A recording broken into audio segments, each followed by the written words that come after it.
That is the most cringe-worthy photo right there. It wasn't natural. And I can see I look uncertain and uncomfortable. Yeah. You just can't blame yourself for the awkwardness in that pose. I would not be able to snap that photo right now because I would see that you're uncomfortable. But I like the photo because my eyes tell a story. I'm quite uncomfortable. And to see how I transform it. But this person right here, if you would have told me my trajectory, like, heck no. Yeah. I'm like, oh my God, that's what I look like. There's this photo. We were on the street, then we had that video, we walked in. So I was definitely on my journey being more confident. And this became my headshot for several years. So this, and then the shadow in the background, and I'm kind of sweating. And it really tells a story of the darkness of the wilderness of your journey. Your eyes are like they're peering inside. Like you're outside looking in. At that time, I was still in isolation, didn't know what I was going to do. And a few years later, all these amazing things happened.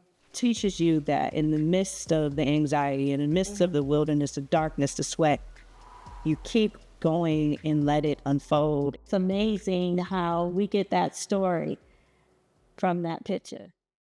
But then you also can capture deep moments of thought. So this is also one of my favorites. It captures, I might be in a moment, because sometimes I feel like this when I'm overwhelmed, when I had enough of the moment, and my introverted self wants to go back inside. But this is really a reflective, deep in thought. Yeah. And I love the way you capture that. I'm not sure what made you capture it like that, but it's kind of perfect.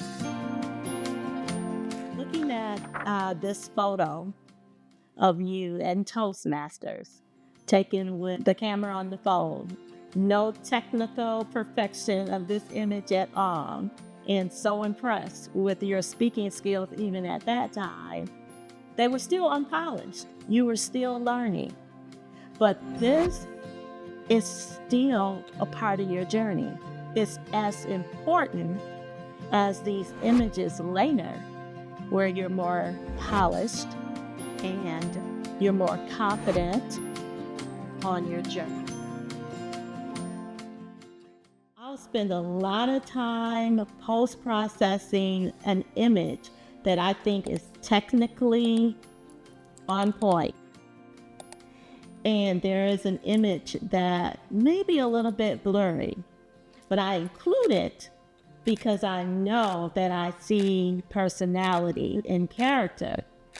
And that ends up being the photo that is the favorite. I want to say about that too, is we capture things digitally. Last year I did an exercise in actually printing out photos in a photo book.